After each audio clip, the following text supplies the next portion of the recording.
இன்னைக்கு வந்து பிரிஞ்சு செய்யலான்னு தான் பார்த்தேனா, ஆனா என்ன வச்சு காலையில வந்து மதர் கிட்ட கொஞ்சம் வேலையா இருந்தனால, மதர் கொஞ்சம் வெங்காயம் தாளிச்சு விடு மதர் அப்படின்னு சொன்னா, அவங்க வந்து ஆயில் ஃப்ரீ பிரியாணி செய்றேன் பாருன்ட்டு வெறும் கடாயில வதக்கி அது என்னாச்சு அடியில போய் ஒட்டிடுச்சு. அதுக்கப்புறம் வந்து நான் அப்பயே நினைச்சேன், என்னடா இது ஆரம்பமே அமக்கலமா இருக்குன்னு நினைச்சேன். அது போல தான் ஆச்சு. அரிசி அதிகமா வச்சுட்டு தண்ணி கம்மியா வச்சுட்டோம். அது போய் என்ன ஆச்சு அடியில நல்லா ஒட்டிடுச்சு.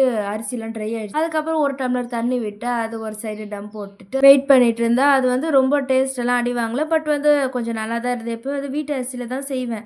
பிரிஞ்சோ, பிரியாணி எதுவா இருந்தாலும் அது செம்ம டேஸ்ட்டா வரும். இதுவும் அப்படிதான் வரும். பட் வந்து அரிசி அதிகமா வச்சுட்டு தண்ணி கம்மி பண்ணிட்டதுனால கொஞ்சம் ஏடா கூடமா போயிடுச்சு. அதேபோல எனக்கு சின்ன பிள்ளையிலேருந்து இந்த காய்ங்கள்லாம் சுத்தமா பிடிக்கவே பிடிக்காது. ஆனா எனக்குன்னு சில காய்ங்க பிடிக்கும். அது வந்து இந்த கோஸு, காலிஃப்ளவர், சோயா ஜங்க்ஸு, கருணக்கிழங்கு, அதுக்கப்புறம் வாழைக்காய் இதெல்லாம் வந்து எனக்கு ரொம்ப பிடிக்கும். ஆனா வந்து கடவுள் ஆஹா அப்படியே சங்கதி முதல்ல தூக்கடாதுன்ற மாரி எல்லாத்தையும் தூக்கிட்டாரு. ஆனா வந்து இந்த சோயா ஜங்க்ஸ் மட்டும் அப்பப்போ திருட்டு தீவிரவாதி மாரி இந்த பிரிஞ்சிலாம் போட்டு சாப்பிட்ருவேன். எனக்கு ரொம்ப பிடிக்கும் அது. அத விட முடியல. எனக்கு அது மட்டும் சாப்பிட்ருவேன். அதேபோல எனக்கு ரொம்ப மாசம் கழிச்சு சிக்கன் எடுத்துட்டு வந்தோமா, அதுவும் 1/2 கேஜி தான் எடுத்துட்டு வந்ததுனால வந்து நான் என்ன பண்ணேன், உனக்கு 2 எனக்கு 2 மீதியெல்லாம் வந்து பார்சல் பண்ணு. நாளைக்கு குழம்பு வச்சுக்கலாம் அப்படின்ட்டு அத பார்சல் பண்ணி நாளைக்கு பத்திரப்படுத்தியாச்சு.